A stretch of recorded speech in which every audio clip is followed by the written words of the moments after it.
My name is Walter Hamlin.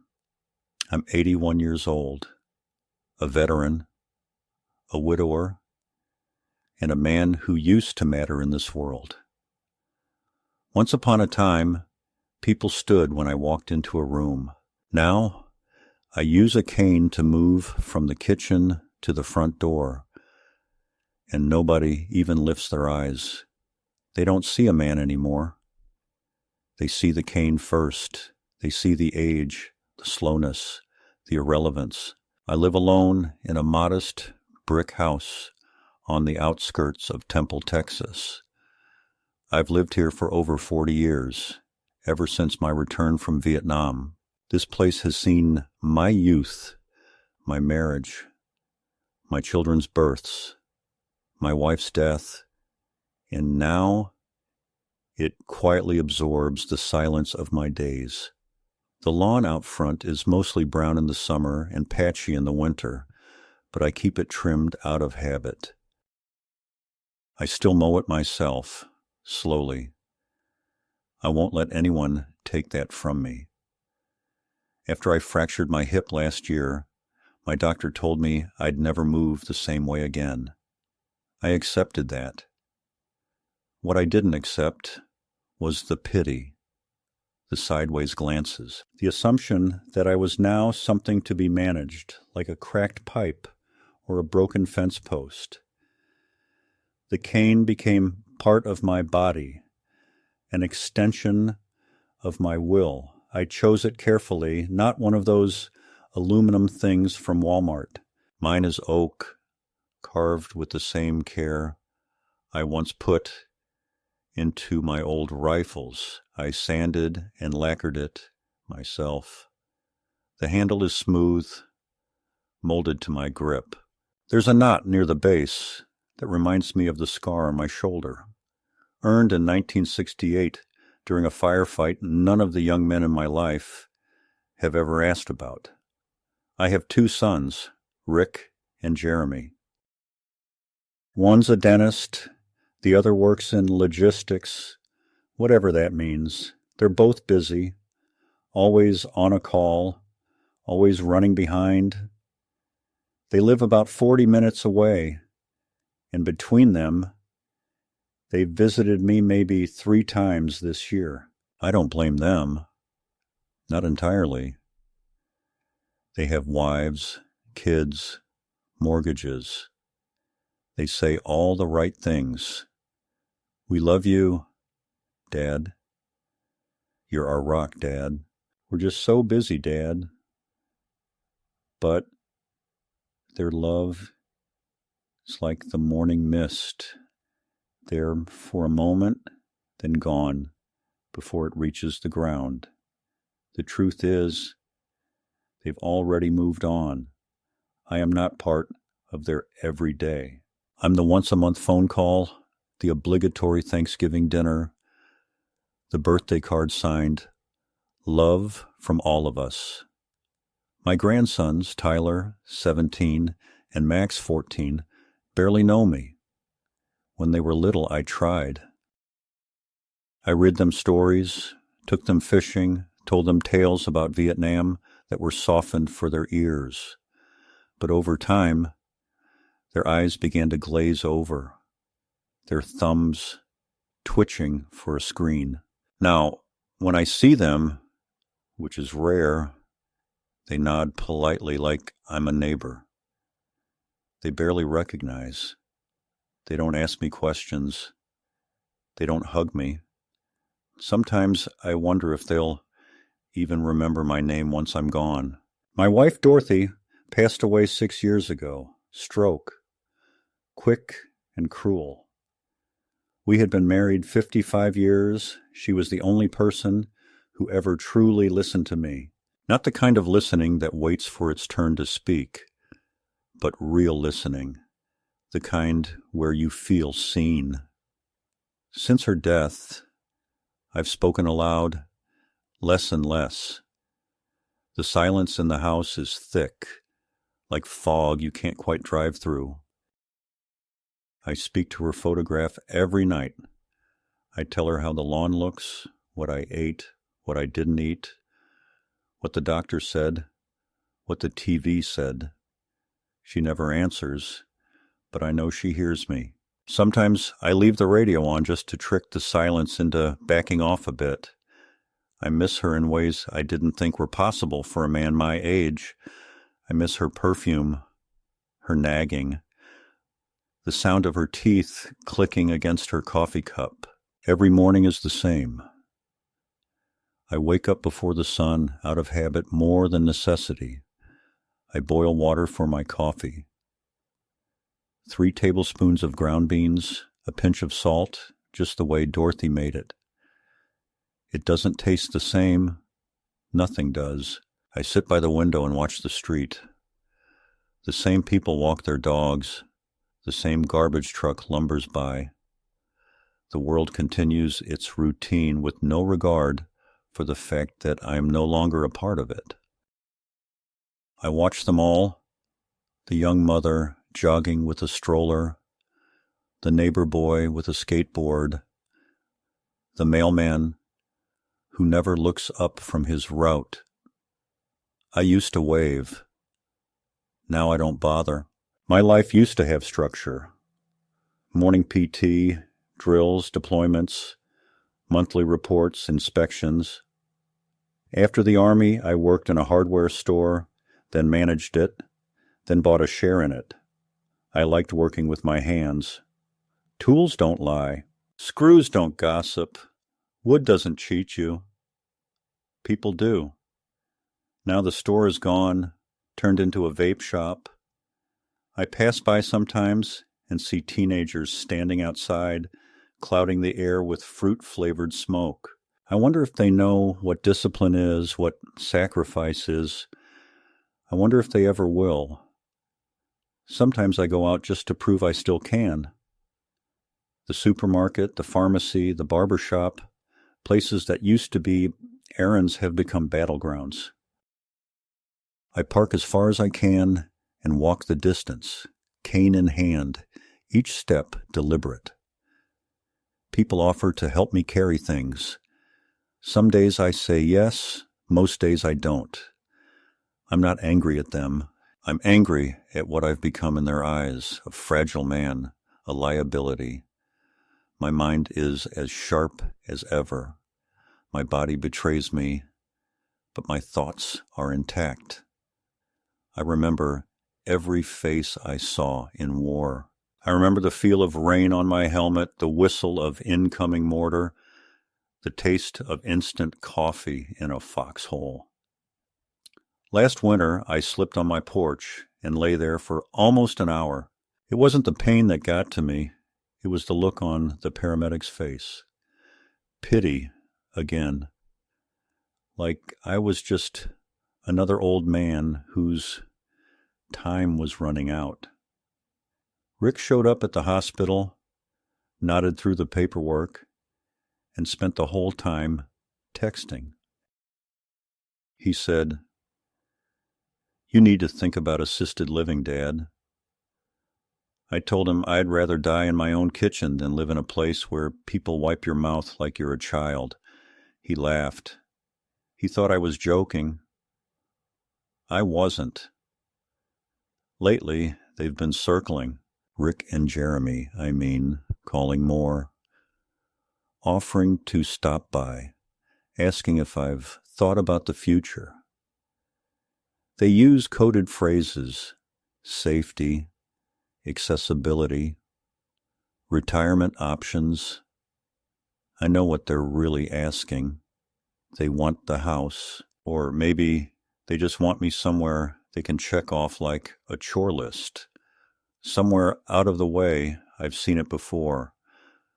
Old friends of mine moved into communities that look like hotels and smell like bleach, places where people forget your name the moment you sign the papers. But I'm not going anywhere. This house is mine. The walls remember my footsteps. The windows hold my wife's laughter.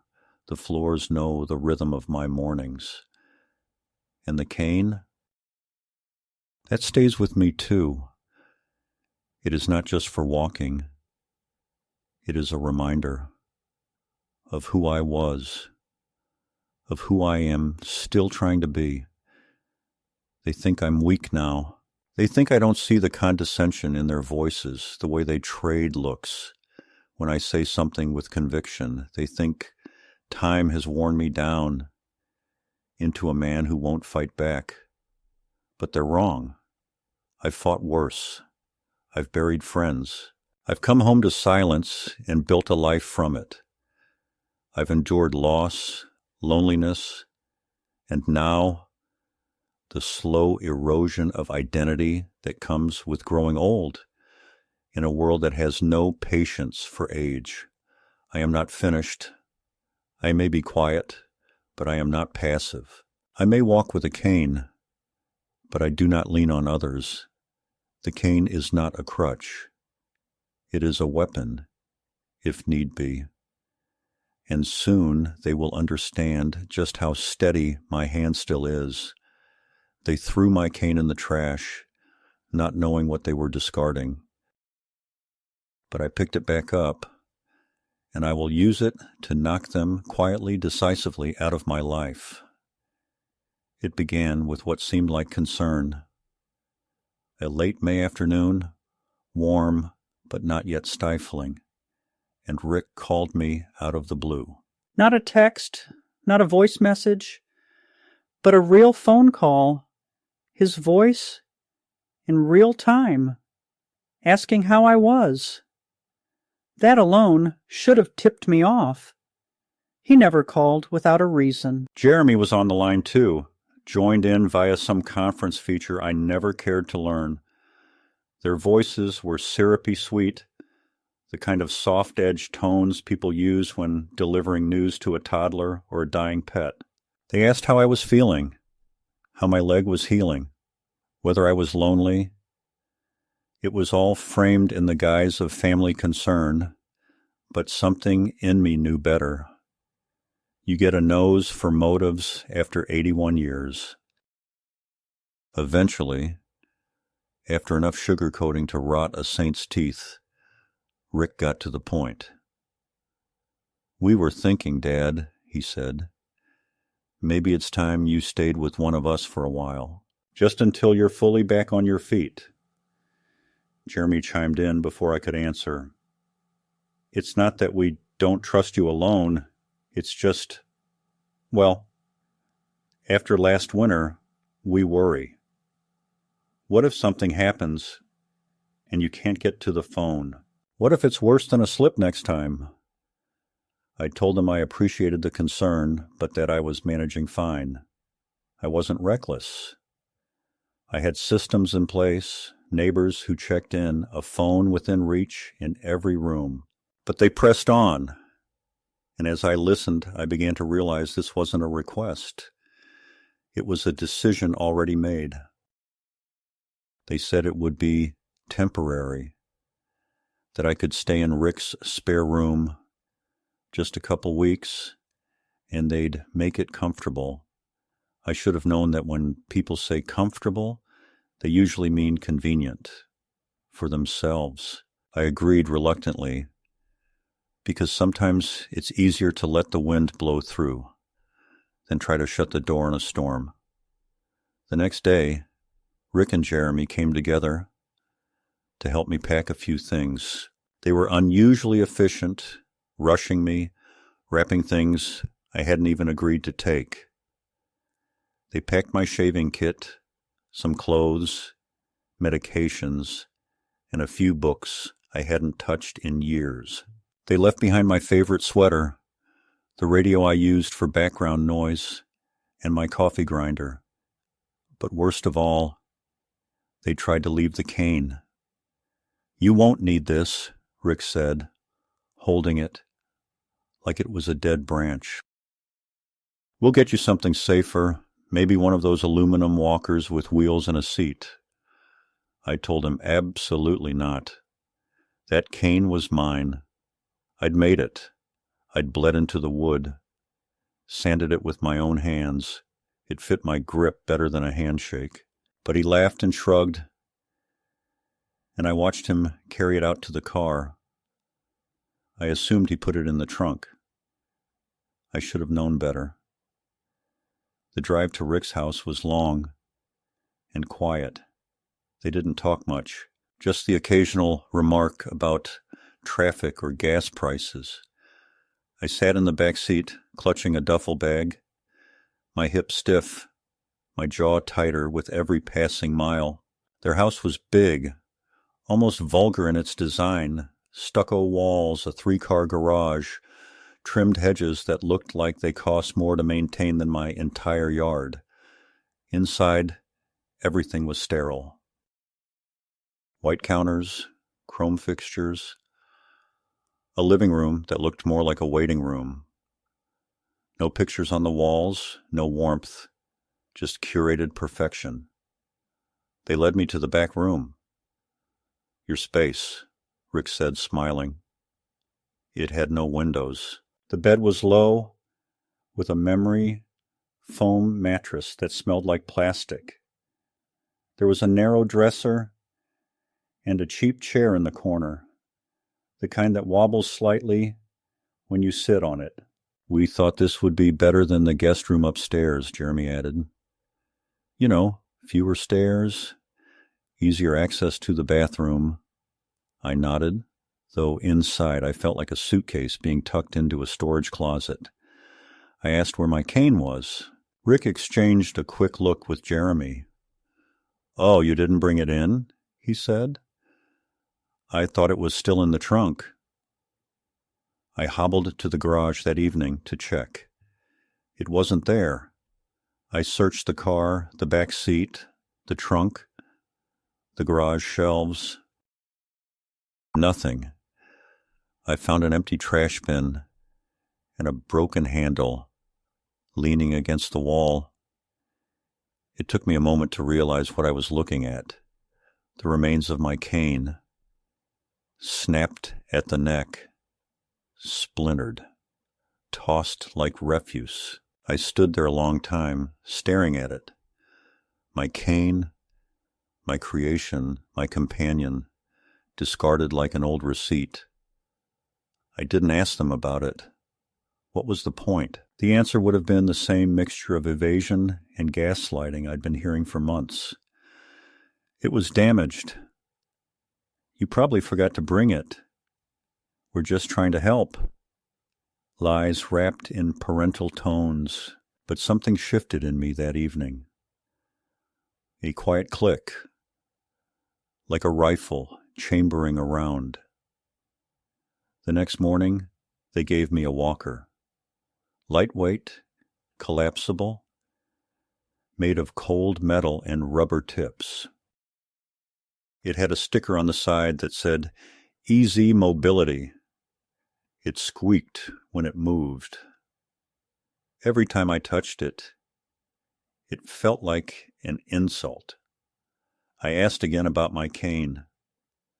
Jeremy gave a pained expression and said, Dad, that old thing wasn't safe.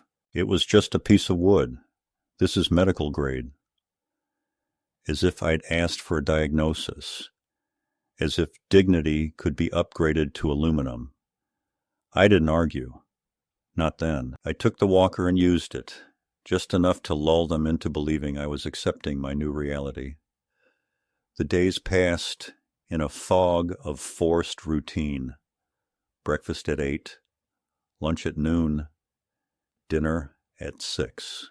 Rick's wife, Sandra, would bring me food, like she was feeding a pet, on a tray without conversation. She never sat with me, never asked questions, just in and out like a server at a diner. The meals were tasteless, low sodium, low fat, high insult. Oatmeal without sugar, chicken without seasoning. Every plate was a reminder that I no longer had the right to choose. My prescriptions were kept in a locked cabinet. I had to ask permission to take my own medication. One evening I mentioned that I hadn't seen the label on a new bottle. Rick said it was handled. I said nothing, but I started counting pills.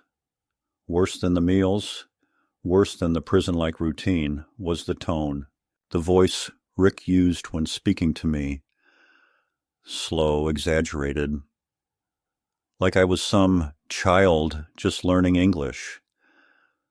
"Are we feeling okay today?" he'd ask, with the smile of someone barely restraining a sigh. Jeremy was no better. His sons, my grandsons, called me the old man behind my back, except they weren't very good at being discreet. "Is he going to croak before the playoffs?" I heard one of them say through the door. The other laughed. I wanted to yell, but I didn't. I held my breath and memorized their words. Then came the meeting. They said they wanted to go over a few things: papers, finances, health directives.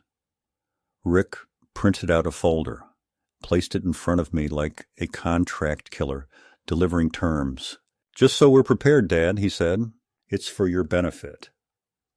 The documents were full of medical jargon, power of attorney phrases, long paragraphs about guardianship. I skimmed and saw words like mental competency assessment and property transfer authorization. I asked if they were planning to sell my house. Jeremy smiled. "It's sitting empty, Dad. That's not safe. What if someone breaks in? And let's be honest, you're not going back there." That sentence sank into me like a cold knife. You're not going back. My life, dismissed in a breath. I didn't sign the papers. I told them I'd think about it. That night, I went to bed with the door locked. I lay in the dark, listening to the murmur of their voices down the hallway, too muffled to understand, but the tone unmistakable. Calculation, strategy. My own sons, plotting something that went beyond concern. It wasn't about safety. It was about control. And the cane they'd thrown away, that was the first move. They didn't just want to support me. They wanted to replace me, reduce me to a name on a medical chart, a signature on a check, an obligation managed in Excel. But they underestimated something. I had lost many things in my life: brothers in war, a wife to illness, friends to time. But I hadn't lost myself. Not yet. And if they thought they could erase me quietly, gently, under the pretense of care, they were mistaken. I would not be erased. I would not go softly. They threw my cane in the trash, but I remembered where the spare oak rod was, the one I carved but never finished, still resting in my old duffel bag, the one they packed in haste.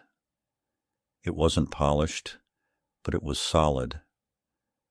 And tomorrow I would begin, quietly, without drama. A plan was forming, a steady, deliberate response. Not rage, not confrontation, something sharper, because they took my cane as if it were just wood. They forgot what kind of hands held it. They forgot what those hands had survived. But I remembered, and I would make them remember too. The day the dynamic shifted for good didn't come with any shouting. There was no dramatic outburst, no slammed doors, no one moment where everything snapped. It was more like a long-held thread finally pulled too tight, the tension quiet but constant, until it started to cut into the skin. It happened gradually, as such things often do, almost imperceptibly at first, until even I couldn't deny that I wasn't a guest in Rick's home. I was an obstacle, something in the way, something to be tolerated, managed, and ultimately phased out. It began with the schedule. At first, they told me I could settle in, get my bearings, recover, but within days, my world shrank into an absurdly rigid routine. Breakfast was served at exactly 7:45 a.m. Whether I was hungry or not didn't matter. I had to be at the kitchen table by then, seated, dressed, and ready. If I was late, even by a few minutes, Sandra would come knocking, her voice full of that tight, rehearsed cheerfulness reserved for kindergarten teachers and memory care nurses. "Time to come eat, Walter." Her voice would ring through the hallway as if I were hard of hearing or slow to understand. Sometimes she didn't even wait for me to respond. She would just barge in, her knock symbolic at best, and draw open the blinds as if commanding the light to enter and wipe away whatever private moment I'd been clinging to. The meals became humiliations in their own right. It wasn't just the food, bland, overcooked, and stripped of anything resembling flavor or dignity. It was the way they served it. Small portions, cut into bite-sized pieces, set on the plate, like I couldn't use a knife anymore. One morning I found a sippy cup next to my coffee mug. Sandra laughed when I pointed it out, saying it had been a joke from one of the kids, but the mug disappeared the next day, replaced by a heavy plastic cup with a no-spill lid. She said it was just in case. In case of what? I never asked. The implication was clear. They began keeping the bathroom door locked. When I asked about it, Jeremy explained that one of the grandsons had started locking it at night for security reasons. I wasn't sure what kind of security a bathroom needed, but I stopped asking after a while. I'd learned by then that asking only made them look at each other with those eyes, the kind that say, "See, he's confused again," even when I was being perfectly reasonable. They started replacing my words with looks, shrugs, side glances, silence. It was worse than arguments. Arguments meant someone still believed you were worth engaging with. What they gave me was dismissal. The house grew colder, not in temperature, but in spirit. Jeremy's sons barely spoke to me. When they did, it was with forced politeness or thinly veiled mockery. "Hey, Gramps, you remember the Wi-Fi password?" Tyler asked once, smirking. I said I didn't. "Didn't think so," he muttered, laughing to himself as he walked away. Max once filmed me trying to get up from the couch, then showed the video to his brother like it was slapstick comedy. I saw it reflected in the dark glass of the TV screen. Me struggling to stand, my hands shaking slightly, my breath shallow. They giggled like I was a clown. When I told Rick what had happened, he shrugged. "They're just kids," he said. "Don't be so sensitive." I looked at him and realized he meant it. To him, my pain wasn't valid. My sense of offense was simply further proof of my decline. Everything I felt, everything I said, could now be framed as a symptom, not of injustice, not of real, tangible disrespect, but of old age. It got worse. One night I woke up to voices in the hallway. I couldn't make out every word, but I heard enough. "He's not going to live forever," Jeremy was saying, "and you saw the account balance. If we wait too long, the house will just sit there, empty, losing value." Rick's voice was lower, harder to hear, but I caught fragments. Guardianship route? We just need one evaluation. Don't tell him until it's done. I lay in bed, heart pounding, the darkness suddenly pressing against my chest like a weight. They were planning something, not just pushing me into assisted living, not just managing my days. They wanted control, legal, financial control, the kind that comes with papers and stamps and signatures. I wouldn't be allowed to give. I didn't sleep that night. I stared at the ceiling, replaying every small insult, every condescending word, every decision made without me, and I saw it all clearly now. The broken cane hadn't been an accident. It was a message. You're not in charge anymore. This is our show now. I didn't cry. I didn't shake. I just felt something settle in my bones, something ancient and deliberate, the kind of resolve that carried me through jungles and firefights and hospital beds. I didn't survive all that to end up a silent prisoner in my son's house, watching my legacy get signed away behind my back. The next morning, I asked about the conversation. I heard you last night, I said.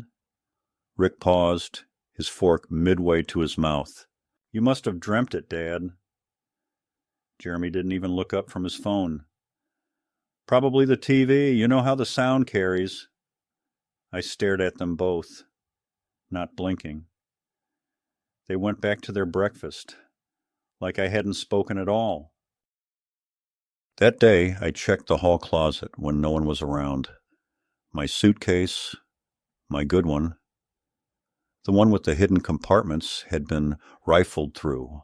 My documents were gone, my birth certificate, my military records, my discharge papers, even my driver's license. Only the expired insurance card was left. My wallet still had some cash, maybe $80, but my bank card was missing. I'd kept it tucked in the side pocket of the bag, away from my everyday wallet. Only I knew about it, or so I thought. I checked my prescriptions. One bottle was missing, the one I took for anxiety. Only occasionally. It wasn't a daily med, so no one would notice it gone unless they were counting. And they were counting everything now. That evening, I sat with Sandra in the living room, while Rick and Jeremy were handling some paperwork. In Rick's office, I asked her where they kept the spare keys to my house. Why do you ask? She said, not unkindly, but with that tone again, the one that says, be careful, old man, you're walking a fine line. I told her I was just wondering. I liked to know where things were. She said she didn't know. She lied. I could tell. Her eyes darted. Her hands fidgeted. She knew. They all knew. Later that night, I retrieved the unfinished oak rod from the duffel bag in the back of my closet. It was dusty, rough in places, but sturdy. I sat on the edge of the bed and began to sand it with the inside of a matchbox. Slowly, methodically, as the house settled into sleep around me. Every stroke was a memory. Every edge smoothed was a thought organized, a plan taking shape. I wasn't ready to act yet. Not quite. But soon, very soon, they thought they had all the power. They thought they could edit me out of my own story. But I still had strength in my hands, sharpness in my mind, and most importantly, something they'd long since discarded: patience. The kind of patience that waits in silence watches closely, and strikes only when the time is right. They had drawn first blood. The war had begun. The turning point came in the form of a seemingly innocent trip to the doctor. Rick announced it over dinner, as if he were reading off the week's grocery list. "We've scheduled you an appointment, Dad. Just a routine checkup. Medicare covers it." I asked why it was necessary, when I'd just seen my own doctor 2 months ago. "This one's with a specialist," Jeremy added quickly. "It's just smart to have a second opinion, a geriatrician. They're better equipped to assess long-term health stuff." I knew then it wasn't a checkup. It was an evaluation, the kind used in court filings, the kind that ends with someone else making your decisions for you. I didn't protest. Not then. I nodded, chewed my dried chicken breast, and made a note in my mind. Every move they made was careful now, calculated, but they were moving fast. That meant they were nervous. Good. The clinic was in a building that smelled like bleach and lavender air freshener. The receptionist handed me a clipboard with a thick stack of forms, half of which were already filled out. Rick stayed close, watching me as I scanned the pages. I noticed his handwriting on the section labeled Concerns. I didn't read it, but I didn't have to. I knew what it said. Forgetfulness, difficulty with mobility, suspected cognitive decline, all carefully worded lies with just enough truth to sound plausible. When the doctor called me in, Rick moved to follow, but I stopped him. "I'll go alone," I said, and for a moment something flickered in his expression, surprise, maybe even doubt. He sat back down without protest. The doctor was younger than I expected, early 40s, clean-shaven, the kind of man who called everyone "sir" in a way that wasn't quite respectful. He asked me about the usual things, my memory, my balance, my medications. I answered everything clearly, deliberately, without stammering or delay. When he asked me to draw a clock, I drew it perfectly, even adding the little ticks between numbers. "Impressive," he muttered, almost disappointed. "You were in the military?" I nodded. "Vietnam." He asked more questions, subtle ones, the kind meant to trip you up. "What year is it? Who's the president?"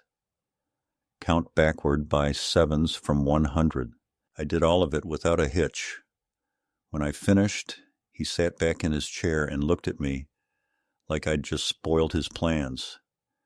"You seem sharp, Mr. Hamlin," he said. "Nothing here suggests cognitive impairment." I returned to the waiting room with a straight spine and a calm face. Rick stood quickly. "How'd it go?" I looked him in the eye. He said I'm fine, fit as an old fiddle. Rick's smile was tight, brittle. Good, just wanted to be sure." But his jaw flexed, and I could see the gears turning behind his eyes. They'd gambled and lost. Now, they'd have to change tactics. Back at the house, things shifted again. I became invisible. No more breakfast calls, no more tray deliveries. I was allowed to make my own food now. Left to scavenge for it, really. They knew I wouldn't complain. Complaining would be ammunition. Proof that I was irritable, that I was uncooperative. I began to watch them as they had watched me. I listened through thin walls. I noted what papers were left out, what conversations stopped when I entered the room. I discovered that Jeremy had started meeting with a lawyer, a man named Collins. I heard the name during a phone call and wrote it down. I called an old friend of mine the next day, a retired attorney who owed me a favor, and asked him to look into it. Collins specialized in elder care litigation, guardianship filings, probate. I wasn't just being paranoid. They were preparing to erase me legally. The doctor had failed to do their job for them, so now they were moving on to Plan B. I knew I had to act. I couldn't just wait for them to file papers. If I let them get even an inch closer to legal control, it would all be over. I needed proof. I needed leverage. But more than anything, I needed to get out. That night, I made a decision. I packed a small bag with essentials, medications, my wallet, the old phone I kept hidden in the lining of my duffel bag, the unfinished cane, now polished just enough to serve. I waited until the house was asleep, crept through the hallway with careful, deliberate steps, and slipped out the back door. I walked 2 blocks before I found a cab. The driver was young, tattooed, and suspicious of me until I showed him a $100 bill and told him where to go. "Downtown," I said. "Drop me at the intersection of 4th and Main." It was a long drive. I didn't speak. I just stared out the window as the streets grew wider and the houses older. I felt no fear, only clarity. It had been years since I felt that kind of adrenaline, not the panicked kind, but the purposeful, tactical kind, the feeling of movement, of taking back ground that had been lost inch by inch. I arrived at a building that looked like it hadn't been renovated since Reagan was in office. Inside was the office of Kenneth Dwyer, my old friend. He'd been my legal advisor decades ago when I bought my home, when Dorothy and I wrote our wills, when Jeremy got arrested for shoplifting in high school and needed a quiet fix. I trusted him because he never forgot who I was, even as others did. When he saw me, he stood slowly, surprised but not alarmed. "Jesus, Walter, you look like hell." I told him everything, from the broken cane to the doctor's appointment, to the whispers behind closed doors. I showed him the copy of the property deed I'd managed to smuggle out from my house, which still had my name listed as sole owner. I handed him my notebook full of dates, times, overheard comments. His eyes grew darker as he read. "You've got enough here to at least stop them in their tracks," he said. "If they file for guardianship, we counter immediately. And if they've already stolen from you, we go criminal." I nodded. "I want to change my will," I said. "Remove both of them entirely. Leave it all to charity. Or veterans, I don't care. Just not them." He agreed.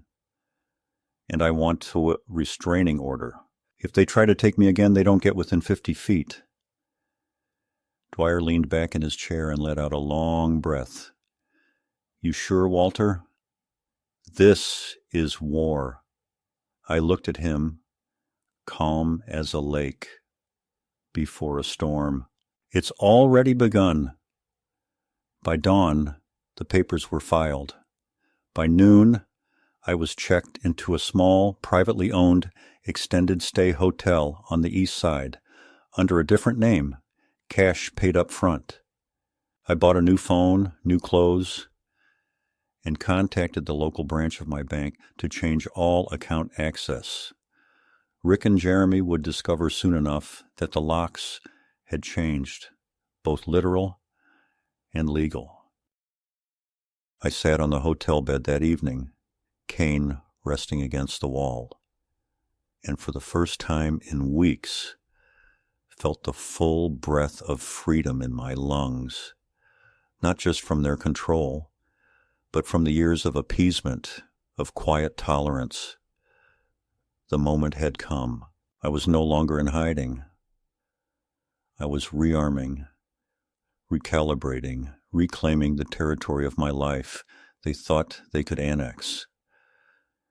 They had tried to strip me down to a shadow, but I had stepped back into the light. The morning after I reestablished control over my accounts and identity, I awoke in my modest hotel room with the sensation that something permanent had shifted inside me.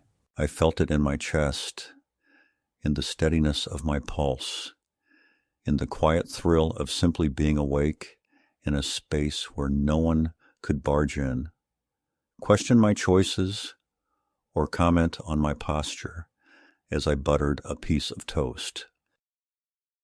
There was no sterile routine awaiting me, no Sandra with her pre-approved menu of vitamins and flavorless oatmeal. There was only the soft hum of the air conditioning and the satisfying weight of my cane resting against the nightstand, polished now not to a gloss, but to the clean dignity of readiness. The wood was firm beneath my hand, a tangible reminder that I had clawed back a measure of authority over my own life. But this wasn't the end of it. This was only the moment I surfaced. Now it was time to go deeper. Over the following days, I became methodical. I wasn't fueled by rage, not the kind that burns quickly and collapses on itself. What I felt was colder, clearer, sharpened by every word I had swallowed in silence over the years. It was the memory of my sons' casual betrayals, their dismissive tones, their assumption that I could be handled, contained, erased. I had spent years trying to understand them, trying to love them, even when they offered me nothing but distance and paperwork. Now, I stopped trying. I began keeping detailed notes. I wrote down dates, conversations, banking statements. I filed formal notifications through Dwyer's office, legally revoking all financial proxies and removing their access to anything tied to my estate. We sent certified letters to both Rick and Jeremy, informing them of these changes. We knew they'd receive them within 48 hours. I didn't have to wait long for the response. Rick called first. He didn't say hello. He didn't ask where I was or if I was safe. His voice was tight, accusatory. "What the hell are you doing, Dad?" I listened to him breathe like a man trying to suppress panic. "You cut us off. From everything. The bank account, the medical proxy. You had Sandra in tears. Do you know that?" I said nothing. I let the silence sit. Finally I spoke. "I know what you and Jeremy were planning." He scoffed, but there was no conviction behind it. "We were trying to help you." I almost laughed. "Help me by declaring me incompetent? By stealing my documents and breaking my cane?" He hesitated. "You're not seeing this clearly, Dad. You're paranoid. You've been acting strange. Everyone's worried." I let the word paranoid hang in the air like smoke. Then I answered quietly, "You're the one who should be worried now." He hung up. The next day, Dwyer forwarded me a copy of the email their lawyer had sent, a clumsy attempt to question my mental state again. Attached were observational notes, allegedly written by Sandra, full of exaggerations and outright lies. Walter often forgets names and places. He becomes angry and confused in the evening. He cannot manage his hygiene or medications without help. It was a transparent effort to establish a pattern of decline, clearly intended for future use in court. But we had already preempted this. Dwyer arranged for me to undergo 3 independent evaluations from credentialed professionals, a neurologist, a psychiatrist, and a geriatric specialist. Each report came back clean. Not just clean, commendatory. Patient displays high cognitive resilience for his age, one doctor wrote. Clear insight, excellent memory retention, no evidence of impairment. Dwyer packaged the reports neatly and filed them into my defense folder. If Rick and Jeremy wanted war, I was ready for trench warfare. And then came the house. My house. The one I had purchased 42 years ago with the GI Bill and Dorothy's part-time wages from the school cafeteria, the house where we raised our children, hosted birthdays, buried a dog in the backyard, and celebrated anniversaries. The house that after my hip injury, Rick had suggested we put in trust, a process he handled, he said, to make things easier down the line. At the time, I had trusted him.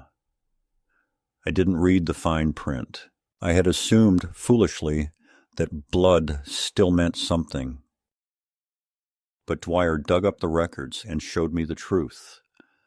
Rick had manipulated the trust terms to give himself partial ownership upon transfer, with a clause that could allow him to sell or refinance under certain conditions. He played you, Dwyer said bluntly. But the good news is you still have legal standing as co-owner, and that gives us leverage.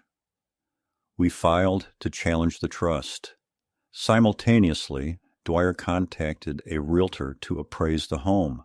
If Rick wanted to leverage my property, he would now have to face the possibility of losing it entirely. I had no intention of moving back. That house was tainted. It no longer represented anything worth reclaiming. But I would not let them have it, not after what they tried to do.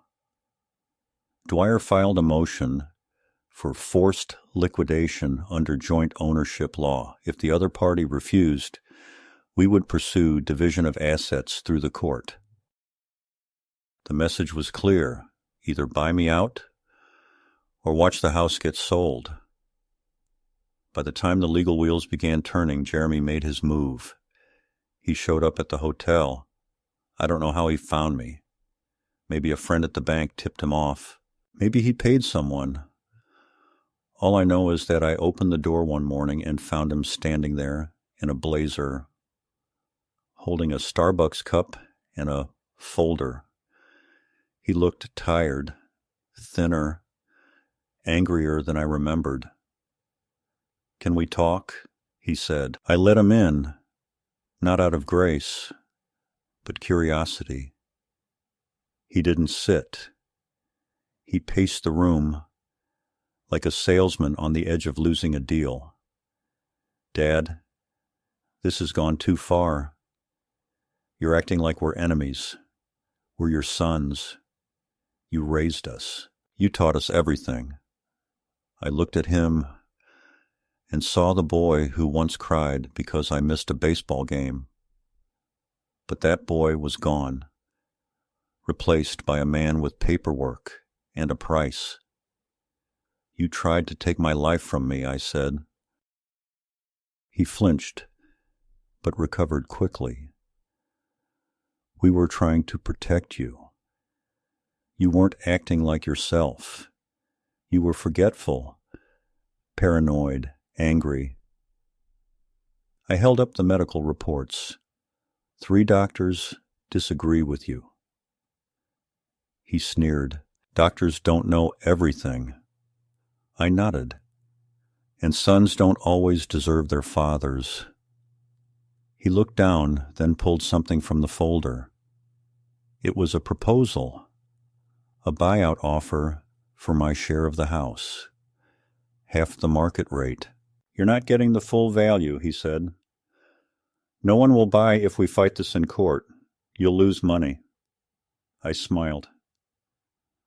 "I'd rather lose money than lose myself." He left, slamming the door behind him. 3 days later, I received notice that they were contesting the evaluations, attempting to bring in their own expert. Dwyer laughed when he saw the name, an old colleague known for writing favorable assessments for anyone willing to pay. "Let them try," he said. "It won't hold up." Meanwhile, we accelerated the court filing. The judge granted a hearing within 2 weeks, expedited due to the evident strain between the parties. In preparation, Dwyer subpoenaed phone records, surveillance footage from the clinic, and began interviewing former neighbors who had seen me perfectly capable before I vanished. On the morning of the hearing, I dressed in my best suit. It was the one I'd worn to Dorothy's funeral. I polished my shoes, combed my hair, and walked into the courtroom unaided. Cane in hand, but never leaning on it. Rick and Jeremy sat with their lawyer, both in dark suits, trying to look composed. They didn't look at me. When the judge called our case, I stood straight and clear. Dwyer presented our documents, our evaluations, our evidence. Their lawyer attempted to question my mental fitness, but the judge interrupted. "Has the petitioner passed 3 independent evaluations?" Dwyer confirmed. "Then, unless you have a court-ordered alternate opinion, we move forward." Their lawyer stammered. Rick stared at his lap. Jeremy clenched his fists. We had won this round. The hearing ended with the judge granting my motion to dissolve the trust and initiate the forced sale of the house. I would receive my share. Rick and Jeremy would be given 30 days to vacate or reach an agreement. When I walked out of the courthouse, I felt none of the gloating I expected. No joy, just air. Fresh, unfiltered air in my lungs for the first time in what felt like years. The war was not over, but I had taken the ground I needed. That night, I sat alone in my room. I turned off the lights, opened the window, and let the evening breeze carry through the silence. I didn't call anyone. I didn't write in my notebook. I just sat, holding my cane across my knees, running my fingers over the grain. It was no longer just wood. It was history. It was identity. And now it was a witness to what had been lost and to what, at great cost, had been reclaimed. The day I returned to my house was not triumphant, not in the way stories usually portray victory. There was no music swelling in the background, no neighbors waving flags or dogs barking joyfully in the driveway. There was only a locksmith quietly changing the deadbolts while I stood behind him with my arms folded and the wind pressing against the back of my jacket. I had the court order in my breast pocket and the new deed with my lawyer's stamp tucked into a folder beneath my arm. The process of removing Rick and Jeremy from the property had been clinical. They didn't fight at the end. The judge's tone had been final. Their lawyer advised them to comply quickly to avoid contempt. By the time I arrived, they were already gone. Not a word, not a note, not a phone call, just absence and silence, the kind I used to cherish, and now regarded with something closer to suspicion. The house looked smaller somehow, not physically, but emotionally. It had been stripped of life. The furniture was in place, but nothing was where it used to be. The walls were clean, too clean, like they'd tried to erase something before leaving. My old chair was gone, probably discarded, and in its place was a beige recliner that looked like it had never been sat in. I moved slowly through each room, reacquainting myself with the corners and shadows, the places where time had folded into the walls. The photo of Dorothy was still on the mantel, though someone had moved it slightly off-center. I adjusted it back. Instinctively, my hand lingered on the frame for a moment longer than necessary. I didn't cry. I thought I might, but there was no room left for that kind of expression. The part of me that used to swell with emotion had been hardened, shaped into something else, something less romantic, more resolved. I was tired, but it was the clean fatigue of completion, the kind that comes not from collapse, but from enduring. I sat down at the kitchen table, now empty of their bland centerpieces and Sandra's artificial fruit bowls. I poured myself a glass of water and stared out the window. The lawn was dying. No one had watered it since I'd left. The hedges had grown shaggy and uneven. I'd fix that in time. Over the next week, I moved slowly, rebuilding the space to resemble something I could live in again. I sold the recliner. I bought a new coffee pot. I replaced the curtain in the bathroom that Sandra had insisted was more modern. I tore it down with a strange satisfaction, like peeling away a bandage that had outlived its wound. I brought in a rescue dog from the shelter, a quiet mutt with soft eyes and a limp in his right leg. I named him Amos. We understood each other right away. We both walked slow. We both liked silence. And we both had been abandoned by people who once promised love. Rick tried to call a few times. I didn't answer. He left voicemails full of phrases like, "This has gone too far," and "we need to find common ground." He even used the word healing. I deleted each message without listening past the first few seconds. Jeremy sent an email. Short, cold. "Hope you're satisfied. You got what you wanted." He didn't sign it. I didn't reply. They had made their decisions. They had chosen power over relationship, entitlement over respect.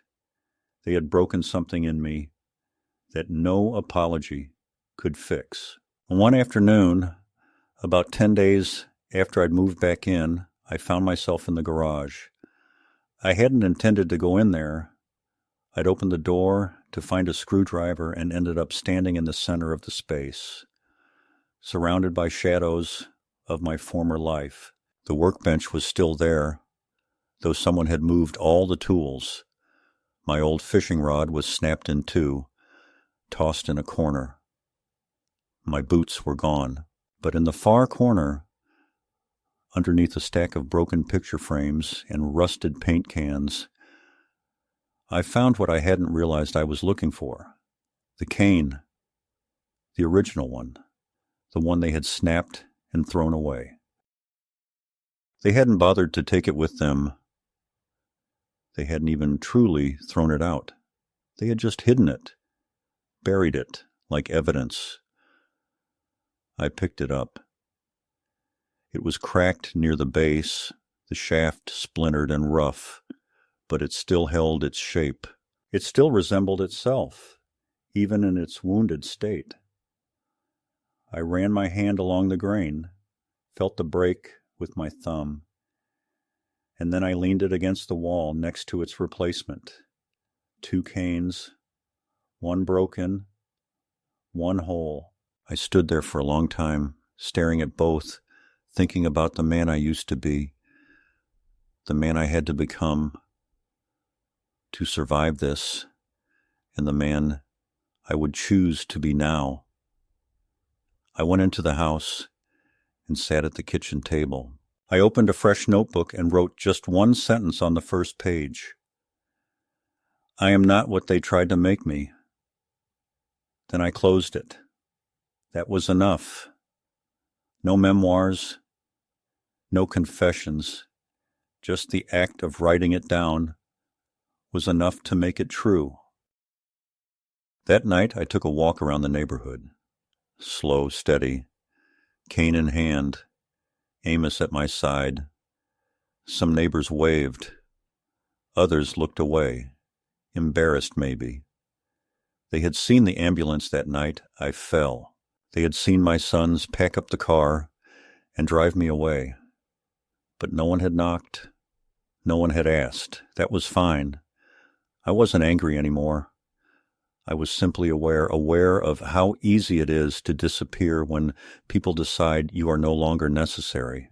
But I was necessary, if only to myself, if only to prove that I still existed beyond the frame they had tried to hang me in. They had reduced me to a figure in the background of their lives, a relic, a responsibility. But I had stepped forward again, claimed space, reclaimed breath, and now I could walk down my street not as a burden, but as a man whose steps still made sound. As I turned the corner back toward the house, the porch light clicked on automatically, casting a warm circle across the front steps. Amos stopped and sniffed the air. I looked up at the stars, felt the cool press of night against my face, and let the silence settle around me. I was alone, but I was free. And that, at this stage of life, is a kind of love I hadn't known I was still allowed to feel. The seasons shifted slowly after that, as if time itself had decided to match the rhythm of my new life. I watched the grass turn from brittle brown to a pale, tentative green. The hedges revived themselves under my care, and the dog began to trust that I wasn't going to leave him behind. I built days out of small rituals, coffee at sunrise, slow walks with Amos, sharpening my tools even if I didn't use them. I read books I had meant to finish years ago. I cooked for myself. I even wrote letters, not to Rick or Jeremy, but to people long gone. Dorothy, old Army friends. Some were alive, some weren't. But I wrote them anyway. Not to send, just to speak into the silence. There was no grand reconciliation, no late-night knock at the door, no teary-eyed embrace. That kind of closure lives in movies, not real life. Real life gives you something quieter, something smaller but more honest, like the sound of your own breath when you wake up and realize there's no one trying to monitor it, like the taste of coffee you brewed exactly how you like it, without anyone telling you it's too strong, too bitter, too much, like the space around you finally belonging to you again, down to the last square inch.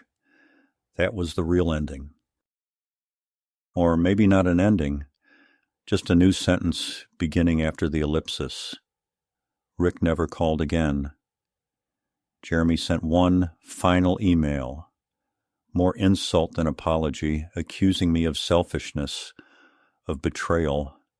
I didn't answer. I didn't need to. They had already made it clear who they were. Not children anymore. Not sons, not really. Just men I happened to raise, who had grown into people I didn't recognize. People who believed that love could be measured in terms of access, managed like an estate, people who confused care with control, who thought the cane was a symbol of weakness, never realizing it was a weapon, a compass, a line they were never meant to cross. Sometimes I walk past families on the sidewalk, fathers and grown sons laughing, arguing, jostling each other like puppies, And I wonder if I ever had that. I think I did once, before time took its toll, before ambition twisted things, before I became an inconvenience in their story instead of the author of their origin. I don't resent the world for changing.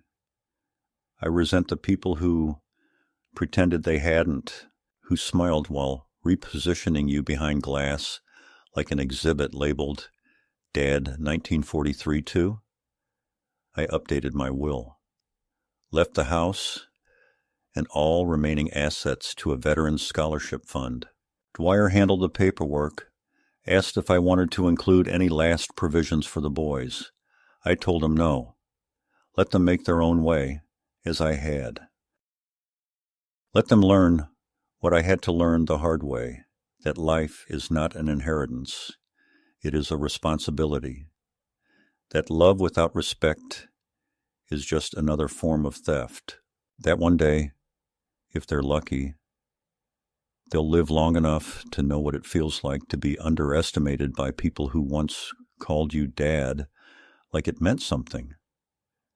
I keep the broken cane in the corner of the living room, not displayed, not polished, just there, standing quietly next to the one I use now.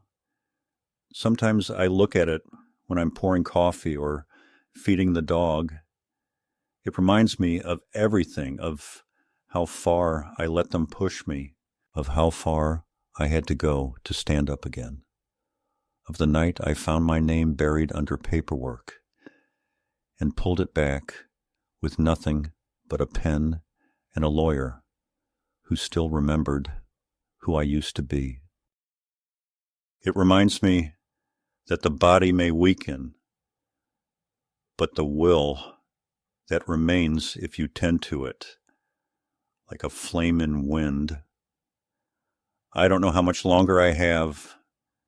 That thought used to fill me with dread. Now it doesn't.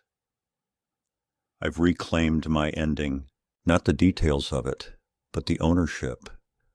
I will not die with my story told by someone else. I've told it myself.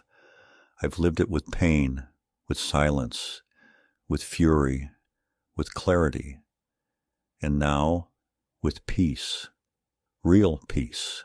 Not the kind that comes from forgetting, but the kind that comes from remembering everything and surviving anyway. So yes, they threw my cane in the trash. They thought they'd broken me.